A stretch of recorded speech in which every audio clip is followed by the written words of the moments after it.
Welcome boys and girls, Christine here with a discussion about Tides of Torment DLC. Creative Assembly has just posted the Steam pages for every single portion of the DLC, as well as given us dates for when they are going to reveal things about each Legendary Lord.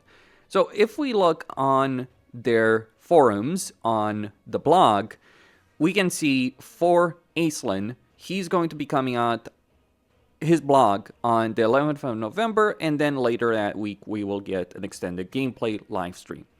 Then we'll have Dechala the week after that, so Wednesday will be a gameplay showcase and an extended gameplay live stream on the 20th of November, and then finally Sayl, who will be getting information on 25th of November and extended gameplay live stream on the 27th.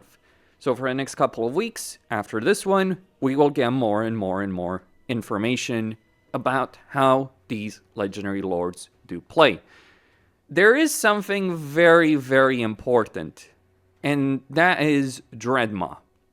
Because there was this leak months ago about what was going to be in the DLC, and let me just say that aligns perfectly with what we have been given. So let me just go over the details over here. So this is Aislinn's page on Steam right now. So he's not going to take settlements. He is going to give those settlements to different High Elven factions. I'm not sure how that's going to work. But he is going to essentially be a horde army. Maybe an inspiration for what the Vampire Coast should be. CA, I'm just saying to some degree. Or another. But yeah, he can launch naval assaults. And he can develop sea patrol outposts to strengthen naval forces or establish elven colonies at key locations, both generating resources. So, I can't believe I'm saying this, but is he going to be Nakai? Well, the thing about Nakai is his campaign mechanic actually does work now. It didn't used to work, I can tell you that much for a fact.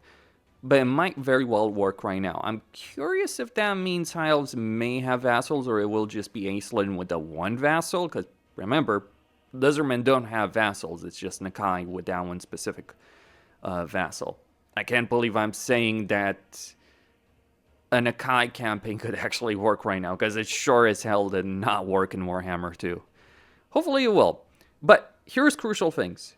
Legendary Lord Aislinn, Lord Seahelm, Legendary Hero Caradrian, Hero Mistmage, Ship Company for Melee Infantry, Monstrous Infantry, interesting, Sea Elementals, and Oceanids. So, they're Monstrous Infantry, they're not monsters. Okay, curious. The Merworm is the monster, and then you get Flying Chariots, Eladrin Skycutters with bows, and Skycutters with bolt throwers. Are High Elves just going to compete with the Gyrocopters and in fact maybe even surpass them? I'm not joking. Because the thing about Gyrocopters, their actual ranged damage is not especially the great. I mean, flamethrowers are good, and obviously troll hammers are amazing, but imagine a baseline unit, a flying unit that you might be able to recruit early on that has an artillery piece on it. It might be far weaker than the Trollhammer torpedo, but those are limited in number. I'll be curious to see about the balance on that subject, but it is something High Elves need. Their current artillery is not especially great. So flying bolt throwers, I guess that could work. Flying artillery is always powerful, and if you're thinking about it, yes, this leak did mention the Sea Helm, it did mention Caradrian, it did mention Mysterious Sea Elementals. And by the way, a lot of people were skeptical about this part with the leak. Then we have the Nurska part in this leak. Bjork, Bearstruck, Cursed Anton, and Dreadmaw, along with Sayl. Well, if we look at the Sayl part, that's a Dreadmaw. And in fact, it's even shown in the teaser. But regardless, he leads his faction from the New Four region, province of Mountains End, rising to power for lies and betrayal. So I'm wondering if that's going to be to the northeast of where you have Tarmakon and Kolek. The thing is, adding new provinces is all well and good, but they should really update existing ones as well. But anyway, he has Naima, he thrives on cunning and deception. We'll see about that. If you're starring in a corner, I'm not sure how much cunning and deception is going to play a role in that. It makes sense for him to be tied to Tamarkan.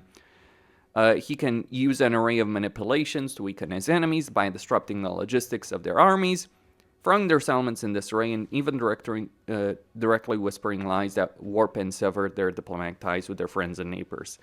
Is he really going to be another Tsinchian type faction? Or Snitch? Kind of sounds like the bastard son of Snitch and Tsinch, which is, yeah. Though too many manipulations will inevitably attract dark malevolent attention that Sayl needs to navigate around, or else he will suffer for his transgression. If it's literally gonna be debuffs or enemy army spawning, like if it's debuffs, okay, we might balance it out. But if it's a question, it was like, oh, high-end army spawns, I'm like, oh, great, free experience. That's awesome. But new units. He's the Legendary Lord, he gets the Grey Shaman Sorcerer, he gets Bjorg, Bearstruck, Fimir Noble, Marauder Bearman, Action Shield, Grey Weapons, okay. Kurgan Horseman, alright.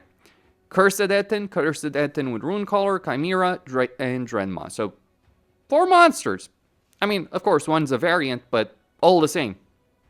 Pretty damn good. And yeah, again, matches this leak. Obviously, the details were not so high.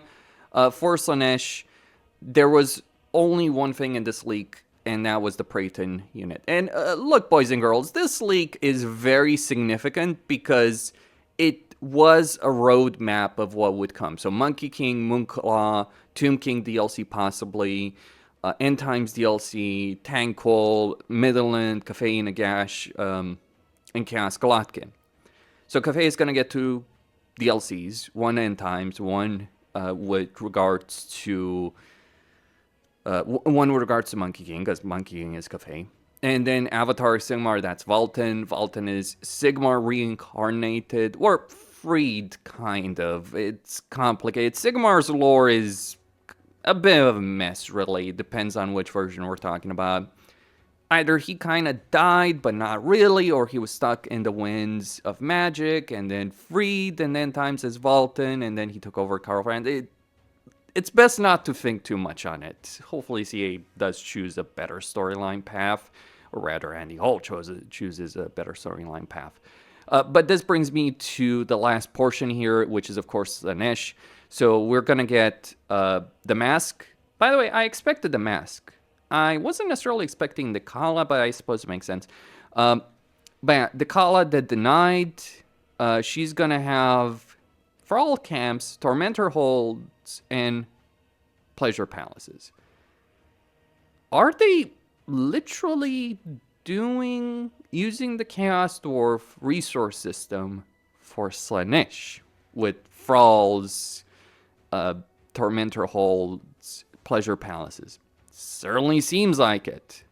I really do wonder how that's going to play out, though, for Slaanesh in general, because you do still have 2 other Legendary Lords. But yeah, they do say that this is a unique mechanic for Slaanesh, but I guess we'll find out on that subject.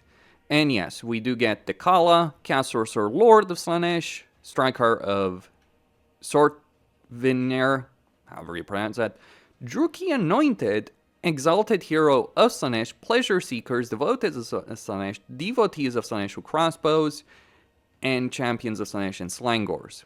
Yes, we're getting Slangors. Not surprising. Everyone expected it. And then Praeton. So interesting that champions are monstrous infantry as opposed to melee infantry. Kind of would have expected them to be melee infantry, even with, their bodies. But yeah, monsters are Praeton, and I imagine, by the way, with regards to regiments of renown, here's what I would expect with regards to that. Take a unit, take the big Merworm, or the big monster, so Praetor, Merworm, Dreadmaw, or maybe Chimera, but I'd expect Dreadmaw. That's probably going to have a Regiment Renowned version, and then maybe some middle unit, and then a lower tier unit. So I would expect like an Oceanid maybe, or Sea Elemental, or Skycutter. One of those. And then maybe Ship Company for High Elves, as an example. But that is all I had to say, really. Yeah, sometimes things do ultimately end up matching leaks, shockingly enough. Just because there's been leaks in the past that ended up being false or not necessarily accurate doesn't mean leaks are inherently unreliable.